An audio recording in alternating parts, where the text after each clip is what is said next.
Nothing beats a road trip in Missouri. Whether it's a day trip or a weekend to get away from it all, one stop on the road to relaxation is Glasgow. And the first thing you're probably going to notice is this is a community that's very proud of their history. There are some great stories, great food and drink, and a little touch of the bizarre. We start with the place that for a long time was the front door to Glasgow, the train depot.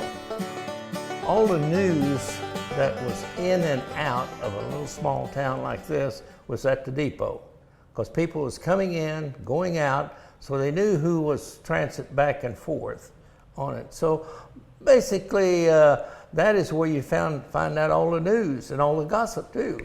So it beat the newspapers sometimes then. Yes, it would. It was very quick. Trains carried supplies and people in and out of Glasgow several times a day for decades. The depot was built in 1905 and was a part of Glasgow's economy through 1974 when it finally closed. The building sat abandoned for 22 years until Hank Tees decided to revive the depot, at least as an historical treasure. 2 years later, in 1998, the depot reopened as a history museum of sorts.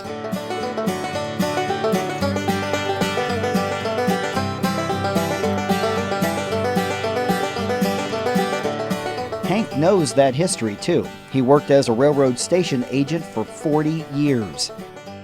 We put the train order in this.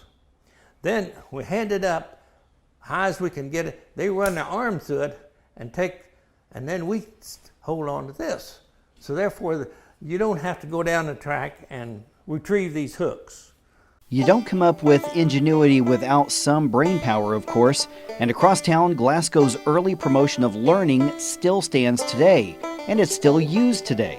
Benjamin Lewis died in the Civil War at the hands of Bloody Bill Anderson, but he left $10,000 to the construction of the Glasgow Public Library. It was built in 1866, and it's been in use ever since. In fact, it's the oldest continuously used library west of the Mississippi River. Glasgow is certainly unique, and the way they do business is one example. We're on the business loop here in the main part of town, and one thing you'll notice, no chain stores. Every one of these businesses is locally owned.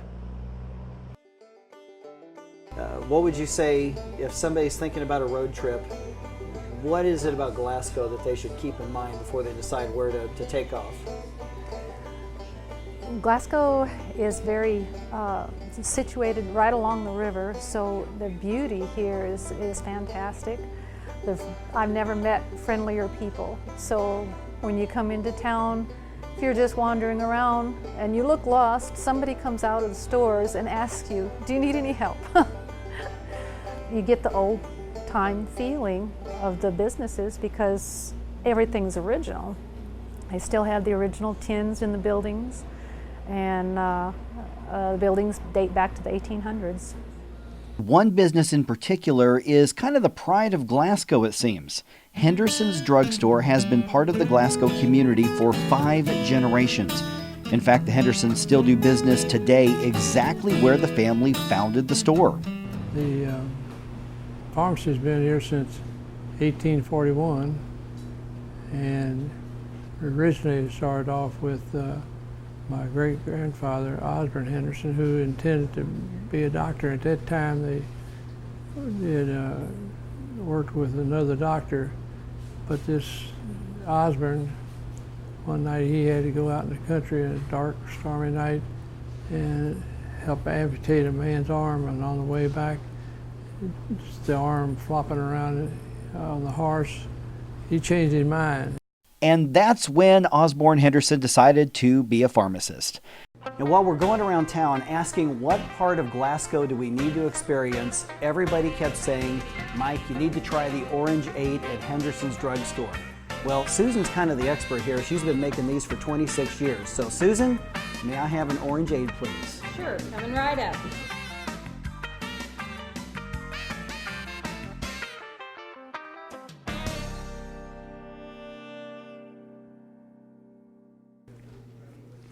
All right, my first Orangeade. Ah, okay, that's why everybody kept telling me I needed to come get these. This is really good. My compliments to the chef. Thanks. Started at the side of a flopping, amputated arm, Henderson's Drugstore is still going strong 173 years later. And speaking of arms, Glasgow's got another detached arm that people talk about. This one, though, is concrete, and it was recently discovered along an alley. Y'all recently found out about that concrete arm sticking out of a wall up there. What do you make of that? Everyone that I've talked to says that one of the guys who was building the wall lost his arm, and they did that in commemoration of him. They duplicated his arm in the wall. Other people say it was pointing in a direction to something, and what the something was, nobody seems to know. But it does point to something. What might it be? Is it kind of fun to have that mystery? It is. It's very much fun. Like many communities, Glasgow has a city museum, and theirs is in the ground floor of an old church building. Upstairs, a sanctuary unlike any other you are likely to see. It was built in the early 1860s by local Baptists. The Baptists sold the building 5 years later to the Presbyterians, who met there until 1975. In my estimation, it's like walking back in time. The square grand piano that you see up here is original to the church, as well as the music stand that you see there. You'll see we have a balcony, but inside of the sanctuary here, there is no stairs. And that was for the black Americans or black people at that time, and that's the only place they could go in the sanctuary. They were not allowed in this area down here. Because we're talking about the middle and late 1800s that would have been used. That's correct. Which was very common, but it's also a reflection of the way that the country was at that time. Still at that time, yeah. That is correct.